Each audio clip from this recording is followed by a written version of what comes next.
ಸ್ಥಳದಲ್ಲಿ ನೂರಾರು ಶವ ಹೂತಿಟ್ಟ ಪ್ರಕರಣ. ಇದುವರೆಗೂ 10 ಪಾಯಿಂಟ್ಗಳಲ್ಲಿ ಶೋಧ ಮುಕ್ತಾಯ. ಇಂದು ಭಾನುವಾರ ಹಿನ್ನೆಲೆ ಶೋಧ ಕಾರ್ಯಕ್ಕೆ ಬ್ರೇಕ್.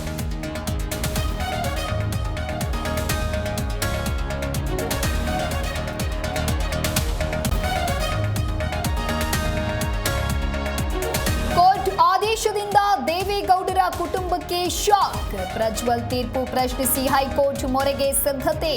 ನುರಿತ ಕಾನೂನು ತಜ್ಞರ ಸಲಹೆಗೆ ಮುಂದಾದ ರೇವಣ್ಣ.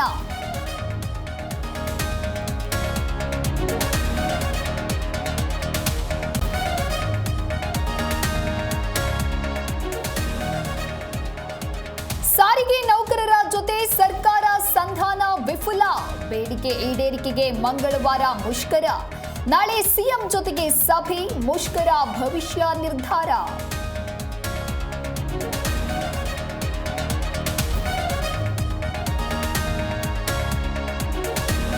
ಕೊಪ್ಪಳದಲ್ಲಿ ಹೊಸ ಜಿಲ್ಲೆಗೆ ಆಗ್ರಹಿಸಿ ಹೋರಾಟದ ಕೂಗು. ಗಂಗಾವತಿಯನ್ನ ಹೊಸ ಜಿಲ್ಲೆಯಾಗಿ ಘೋಷಿಸಲು ಒತ್ತಾಯ. ಕಲ್ಮಠದ ಕೊಟ್ಟೂರು ಶ್ರೀಗಳ ನೇತೃತ್ವದ ಹೋರಾಟ.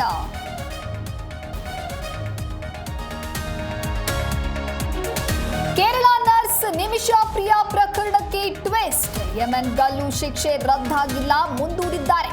ಕೇಂದ್ರ ವಿದೇಶಾಂಗ ಸಚಿವಾಲಯ ಸ್ಪಷ್ಟನೆ.